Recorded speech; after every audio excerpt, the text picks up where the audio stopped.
날마다 솟는 샘물과 함께하는 오늘의 큐티 시간입니다.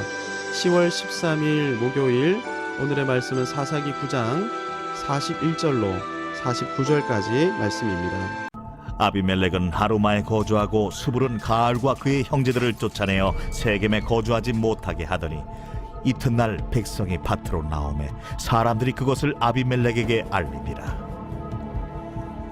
아비멜렉이 자기 백성을 세 무리로 나누어 밭에 매복시켰더니 백성이 성에서 나오는 것을 보고 일어나 그들을 치되 아비멜렉과 그때는 돌격하여 성문 입구에 서고 두 무리는 밭에 있는 자들에게 돌격하여 그들을 죽이니 아비멜렉이 그날 종일토록 그 성을 쳐서 마침내는 점령하고 거기 있는 백성을 죽이며 그 성을 헐고 소금을 뿌리니라. 세겜 망대의 모든 사람들이 이를 듣고 엘브릿 신전의 보르로 들어갔더니 세겜 망대의 모든 사람들이 모인 것이 아비멜렉에게 알려지매 아비멜렉 및 그와 함께 있는 모든 백성이 살몬산에 오르고 아비멜렉이 손에 도끼를 들고 나뭇가지를 찍어 그것을 들어올려 자기 어깨에 메고 그와 함께 있는 백성에게 이르되 너희는 내가 행하는 것을 보나니 빨리 나와 같이 행하라. 하니 모든 백성들도 각각 나뭇가지를 찍어서 아비멜렉을 따라 보루 위에 놓고 그것들이 얹혀있는 보루에 불을 놓으매 세겜 망대에 있는 사람들이 다 죽었으니 남녀가 약 1000명이었더라. 사사시대의 패턴을 기억하실 것입니다.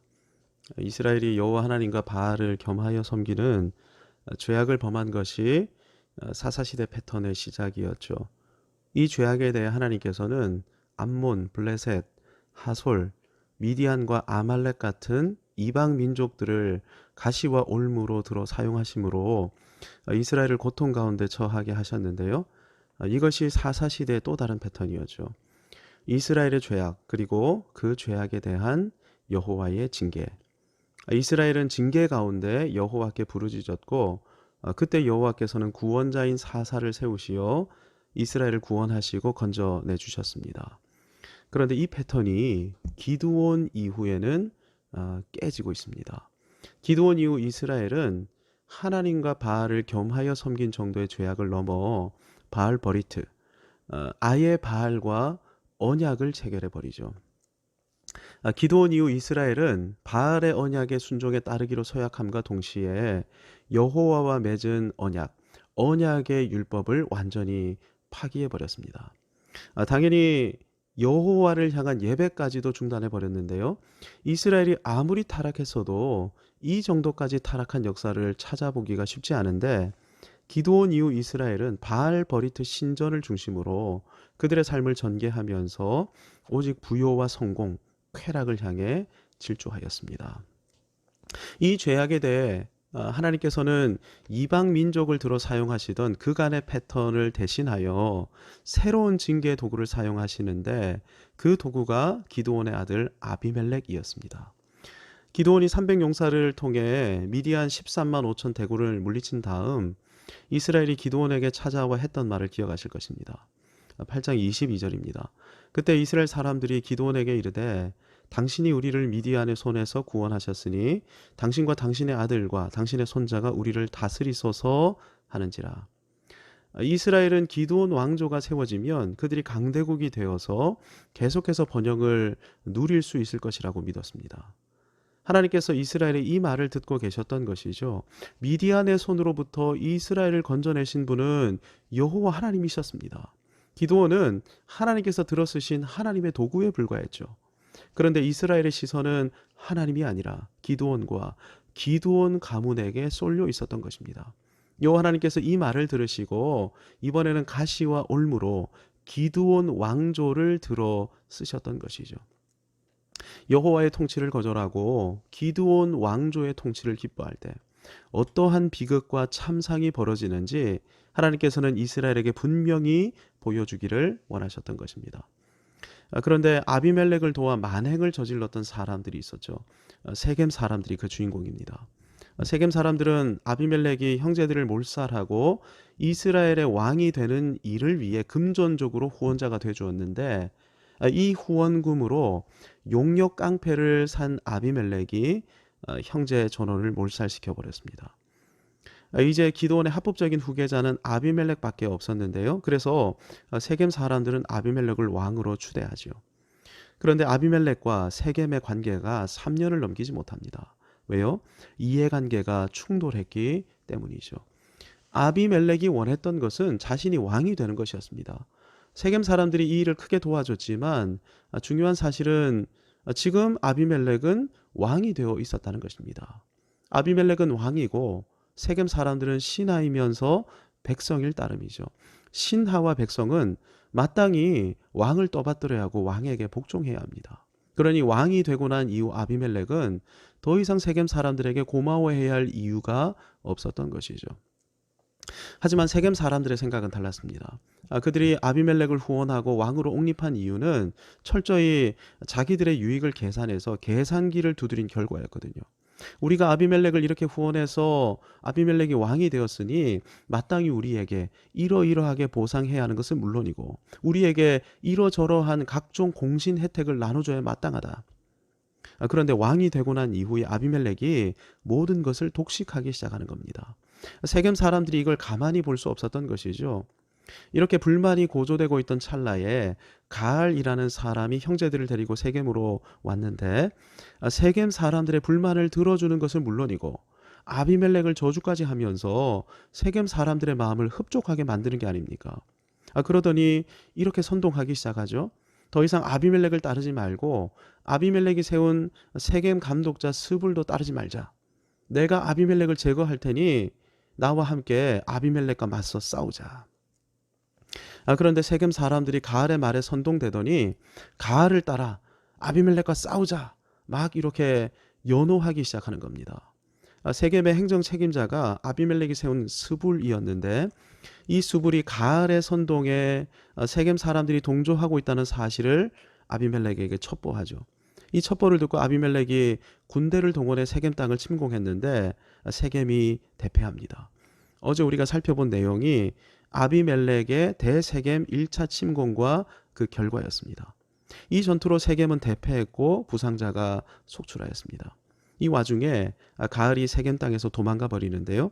이튿날이 되자 세겜 사람들은 전투가 완전히 종료된 것으로 생각합니다.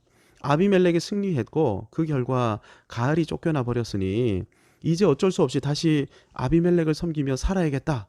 이렇게 생각하면서 이튿날 그들은 다시 삶의 현장으로 돌아가 밭을 매기 시작하는데 하지만 아비멜렉의 복수는 이것으로 끝나지 않았죠.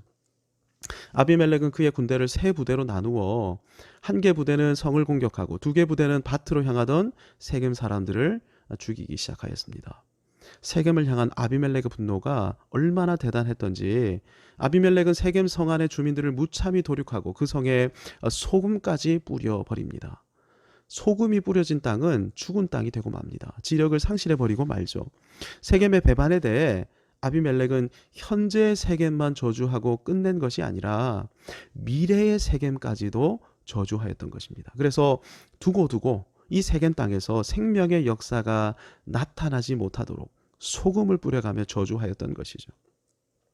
아비멜렉의 잔인한 보복 이야기가 나머지 세겜 사람들에게 전해졌는데 그들은 세겜 성의 성곽으로 피신해 있던 세겜의 지도층들이었습니다.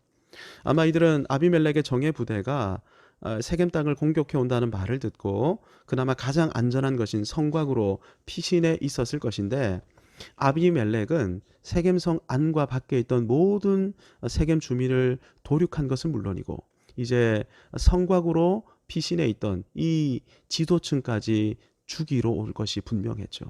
그래서 이들은 이들에게 남은 마지막 보루인 엘브릿 신전으로 도망가 신전의 밀실들로 숨어버립니다. 아비멜렉도 언약의 바알을 믿고 신뢰하고 있었으니 차마 바알 신전으로 난입해 들어오지는 못할 것이라고 생각했던 것이죠. 한편으로는 바알 신전으로 피신하면 바알 신이 우리를 지켜줄 것이다. 아마 이렇게도 생각했을지 모릅니다.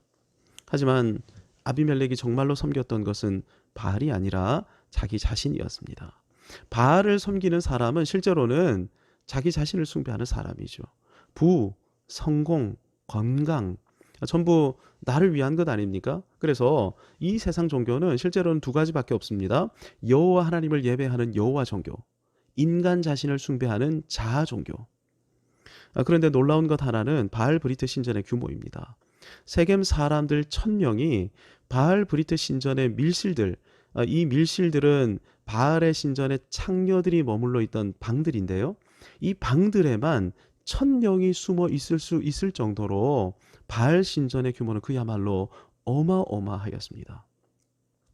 아비멜렉은 충분히 바알 신전으로 난입해 세겜의 지도자들을 도륙할 수도 있었지만 섣불리 진입하지 않죠. 왜냐하면 신전 안에 창녀들이 머물러 있던 방들의 수가 어마어마했기 때문인데, 방들의 문을 열다가 방 안에 숨어 있던 이 세겜 사람들로부터 공격을 받게 되면 치명타를 입을 수도 있기 때문입니다.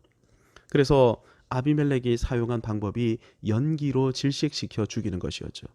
그래서 자기 군대를 모두 거느리고 인근 살몬산으로 올라가 나뭇가지를 베고 어깨에 메고 신전 입구로 와서 그곳에서 나무를 불태우기 시작한 것이죠.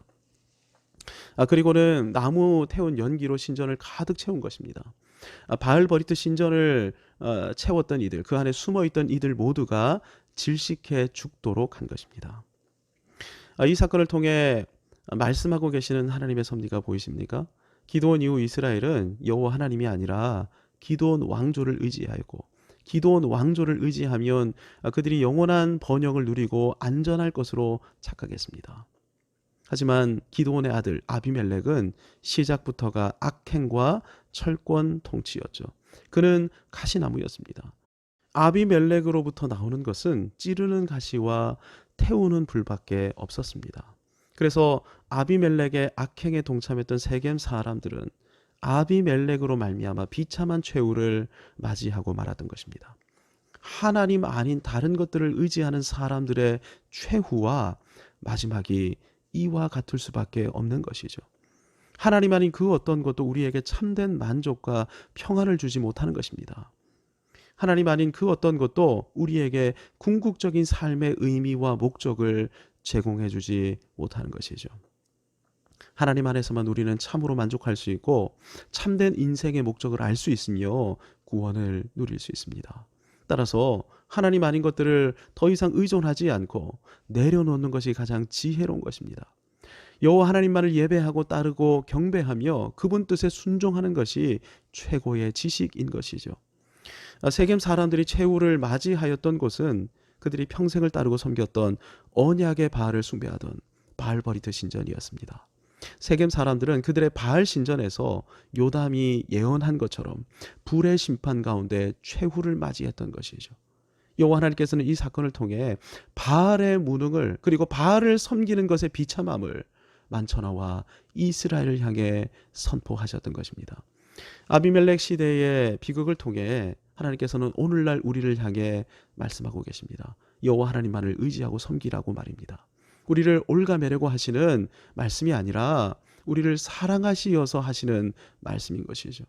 우리에게 참된 만족을 주려고 하시는 말씀인 것입니다. 하나님 아닌 것을 섬기면 그것으로 말미암아 우리는 비참에 빠질 수밖에 없습니다. 하나님은 세상 부요를 섬기지 말 것을 우리를 향해 종용하십니다. 그것은 우리에게 비참한 최후만을 줄 따름이기 때문입니다. 여호와 하나님 한 분만을 따르고 섬기면서 오늘도 우리에게 주신 궁극적인 삶의 목적을 추구하며 하나님 나라를 위해 살아가기로 결단하는 저와 여러분이 되기를 소원합니다. 이를 위해 기도로 은혜를 구하며 여호와의 보좌 앞으로 나아가십시다. 하늘에 계신 우리 아버지, 아버지의 이름을 거룩하게 하시며 아버지의 나라가 오게 하시며 아버지의 뜻이 하늘에서와 같이 땅에서도 이루어지게 하소서. 오늘 우리에게 일용할 양식을 주시고 우리가 우리에게 잘못한 사람을 용서하여 준 것 같이 우리 죄를 용서하여 주시고 우리를 시험에 빠지지 않게 하시고 악에서 구하소서. 나라와 권능과 영광이 영원히 아버지의 것입니다. 아멘.